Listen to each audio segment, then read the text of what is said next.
हम आपको आज एक कहानी सुनाने जा रहे हैं और हमारी कहानी का शीर्षक है कर्तव्य।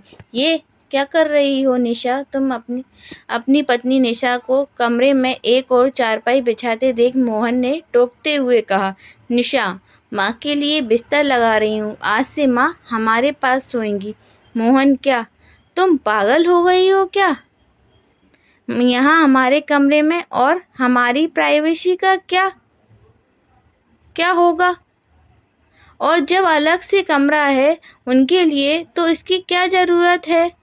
ज़रूरत निशा, ज़रूरत है मोहन। जब से बाबूजी का निधन हुआ है तब से माँ का स्वास्थ्य ठीक नहीं रहता। तुमने तो स्वयं देखा है। पहले बाबूजी थे तो अलग कमरे में दोनों को एक दूसरे का सहारा था, मगर अब मोहन बाबूजी के बाद माँ बहुत अकेली हो गई हैं।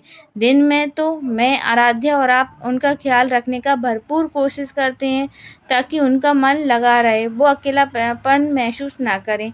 मगर रात को अलग कमरे में अकेले नहीं, वो अब से यहीं सोएंगी। मोहन, मगर अचानक ये सब कुछ समझ नहीं पा रहा तुम्हारी बातों को। निशा, मोहन हर बच्चे को ध्यान उसके माता पिता बचपन में रखते हैं।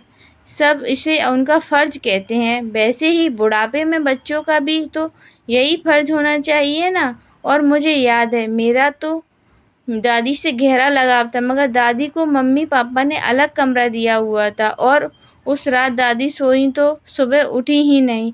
डॉक्टर कहते थे कि आधी रात उन्हें अटैक आया था। जाने कितनी घबराहट हुई, परेशानी हुई होगी, और शायद हम में से कोई वहाँ उनके पास होता तो शायद दादी कुछ और वक्त हमारे साथ। मोहन, जो दादी के साथ हुआ वो मैं माँ के साथ होते हुए नहीं देखना चाहती। और फिर बच्चे वही सीखते हैं जो वो बड़ों को करते देखते हैं। मैं नहीं चाहती कल आराध्या भी अपने ससुराल में अपने सास ससुर को अकेला छोड़ दे, उनकी सेवा ना करे। आखिर यही तो संस्कार के वो बीज हैं जो कि आने वाले वक्त में घनी छाया देने वाले वृक्ष बनेंगे। मोहन उठा और निशा को सीने से लगाते हुए बोला, मुझे माफ करना निशा, अपने स्वार्थ में मैं अपनी माँ को भूल गया, अपने बेटे होने का कर्तव्य को भूल गया। और फिर दोनों माँ के पास गए और आदरपूर्वक उन्हें अपने कमरे में ले आए। घर का प्रत्येक सदस्य अपना कर्तव्य क्या है, ये बात जिस दिन समझ लेगा, हमारा घर साक्षात स्वर्ग बन जाएगा। सदैव प्रसन्न रहिए, जो प्राप्त है पर्याप्त है। अगर आपको हमारी कहानी थोड़ी सी भी अच्छी लगी हो तो प्लीज़ हमारे चैनल को लाइक एंड सब्सक्राइब कीजिए।